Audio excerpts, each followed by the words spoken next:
Hello friends, welcome. UP में जो आपकी वैकेंसी आई हुई थी ग्राम पंचायत सहायक की, लगभग 58,000 प्लस पोस्ट पे ये वैकेंसी आई हुई थी। इसके बारे में हम बात करने वाले हैं। जैसा कि आप सभी के डाउट्स यहाँ पे थे कि सर मैं डीएलएड कर रहा हूँ तो क्या मैं इस फॉर्म को भर सकता हूँ, सर मैं पीजी करती हूँ तो क्या मैं फॉर्म को भर सकती हूँ, ग्रेजुएशन या फिर कई लोग अपना कई नौकरी भी करते हैं छोटा बहुत, वो लोग क्या फॉर्म को भर सकते हैं। उनके मन में एक डाउट था और आप में से बहुत सारे लोगों ने ये क्वेश्चंस किया, तो मैंने सोचा क्यों ना इस पर एक वीडियो बना दिया जाए। साथ ही साथ कई लोग जो है अपने मार्क्स को लेकर के थोड़ा डाउट में है कि सर मेरे मान के चलिए 55% हैं या फिर सर मेरे 75% हैं, मेरे 85% है, तो क्या कितना एक मिनिमम अनुमान आपका है कि किसके कट ऑफ जा सकते हैं। तो उन सब चीज़ों के बारे में इस वीडियो के माध्यम से हम बात करने वाले हैं। दोस्तों, सबसे पहले मैं आपको बता दूं कि ये जो भर्ती थी आप सभी जानते हैं कि 12th लेवल पे आई हुई थी, जिसमें 10th और 12th के मार्क्स जोड़े जाएंगे, ठीक है, और आपकी सिलेक्शन किया जाएगा, ठीक है। तो 10th और 12th में आपका एक जो मार्किंग का जो वेटेज है वही आपका जो है यहाँ पे इम्पॉर्टेंट होगा। उसके साथ साथ आप चाहे ग्रेजुएशन किए हुए हैं, पीजी किए हुए हैं, डीएलएड किए हुए हैं, बीएड किए हुए हैं, कर रहे हैं, इसका कोई मतलब नहीं है। आप कुछ भी कर रहे हैं, आप किसी भी चीज़ के साथ आप इस फॉर्म को भर सकते हैं।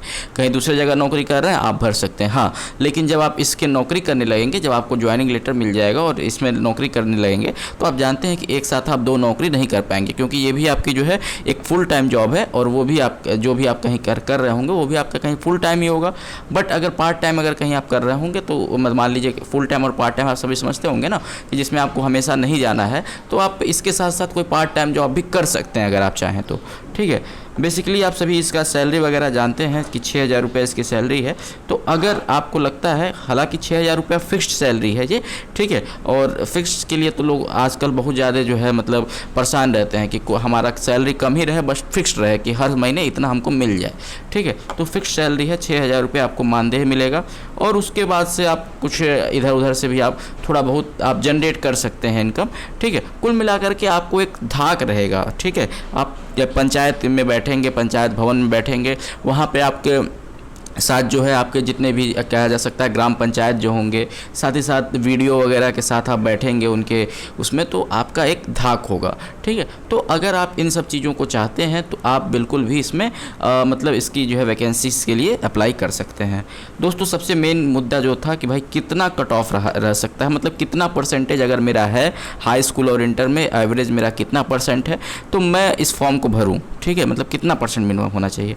तो दोस्तों, मैं तो कहूँगा जो आपका एक देखिए, ये गांव टू गांव वेरी करेगा। आप सभी जानते हैं कि हर एक ग्राम पंचायत का अलग अलग कट ऑफ निकलेगा, अलग अलग भर्ती प्रक्रिया होगी, तो ग्राम टू ग्राम ये वेरी करेगा।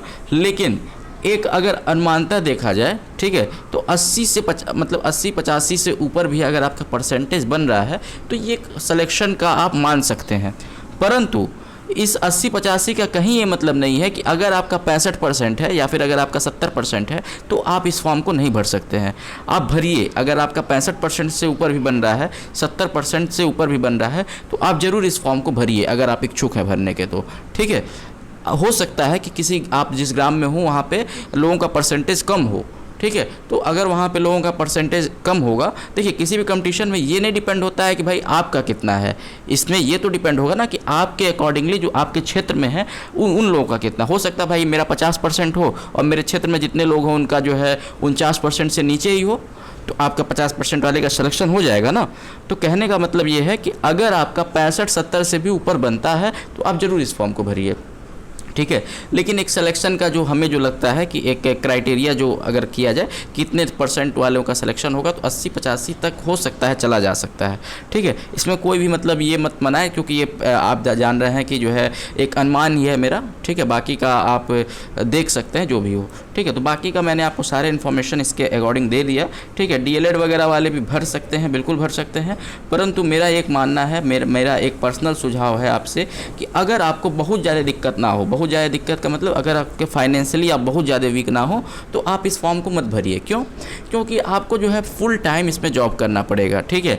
आपसे जॉब कराया जाएगा, आपसे जो है चीज़ें डाटा एंट्री वगैरह की आपकी जॉब होगी, ठीक है। आपसे काम लिया जाएगा और उस काम को जब लिया जाएगा आपसे, तो आप 1 साल के लिए, देखिए 1 साल की संविदा की नौकरी है, 1 साल के लिए आप पूरे जो है वहाँ पे समझ लीजिए कि आप बिज़ी हो गए, समझ रहे हैं। तो आप अपनी जो तैयारी है, जो कहीं ना कहीं आप शिक्षक बनने का एक सपना लेकर के डीएलएड आपने किया है, आपके कहा जाए कि माँ बाप ने आपको पढ़ाया है, शिक्षक बनने का आपका जो सपना था वो आपका कहीं ना कहीं डिले हो जाएगा। मैं ये नहीं कहता हूँ कि आप नहीं कर पाएंगे, बट कहीं ना कहीं डिले हो जाएगा। भाई 1 साल आप जब करते रहेंगे, आप थक हार के आएंगे, आप कितना पढ़ लेंगे उसके बाद, ठीक है। परंतु अगर आप फिर भी अगर आपको कोई भी दिक्कत हो तो आप इसको भर सकते हैं। ऐसी कोई मतलब ऐसा नहीं है कि एकदम नहीं कर सकते, बिल्कुल कर सकते हैं, ठीक है। तो सारे ही जितना भी आपके क्वेश्चंस थे उसका मैंने लगभग आंसर दे दिया है। आशा करते हैं कि आपको समझ में आया होगा और आपको ये वीडियो पसंद आया होगा। ज़्यादा से ज़्यादा लोगों तक शेयर कीजिएगा जिनके भी ये डाउट्स थे, और चैनल को ज़रूर सब्सक्राइब कर लीजिएगा। धन्यवाद।